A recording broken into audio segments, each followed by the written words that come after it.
The gate stood open as Father had said. Around the iron, vines curled, green, yet lifeless. The vitality the enchantment had imbued, gone. A man with a scythe hacked at the growth that crowded the drive. Another man worked not far from there, pulling out roots and picking up the cut remains the first man left in his wake. Father and I walked the drive, each of us carrying a single bag.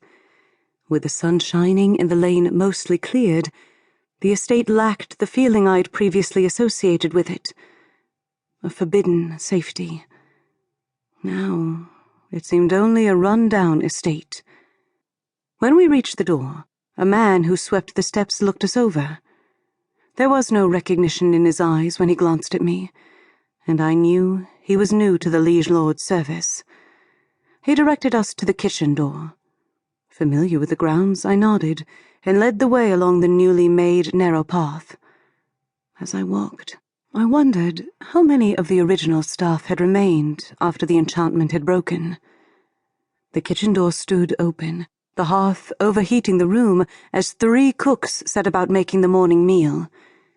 This room appeared much the same, yet with so many present, very different.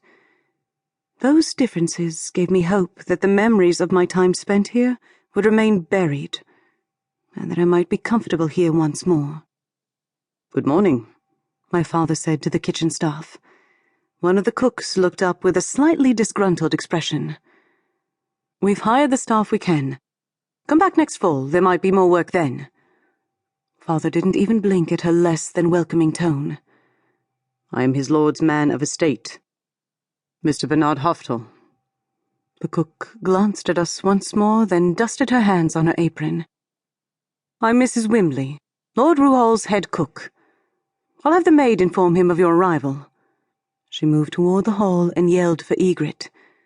The familiar name almost made me smile. So a few had stayed.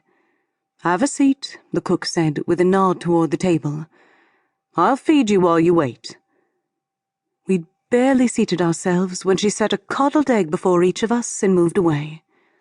Behind us, someone strode into the room. Thinking it Egret, I glanced over my shoulder.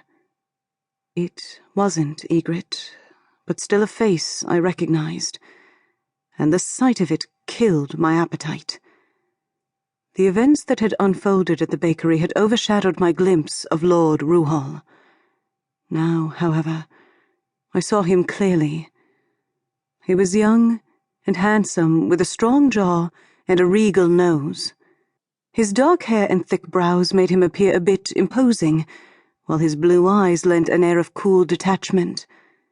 He was dressed in fine clothes. His hair was neatly combed, and he appeared quite well. Resentment clouded my thinking. How could he look so well when I felt so ill? The lord of the estate looked around for someone, presumably the cook, and froze when he saw me. Surprise colored his face as his gaze swept over me, then moved to my father. "I would speak to your daughter, with your permission, sir," he said to my father, not even looking at me again. "It is not my permission that matters, but hers," my father said, looking at me in question. "It is yours that matters at the moment," the liege lord said. My eyebrows rose, and my hand instinctively closed over my coddled egg. Suddenly, the egg sailed through the air and hit the returned Lord of the North in the chest. I couldn't remember throwing it, yet I didn't regret it. "I think my permission matters most, sir," I said, standing.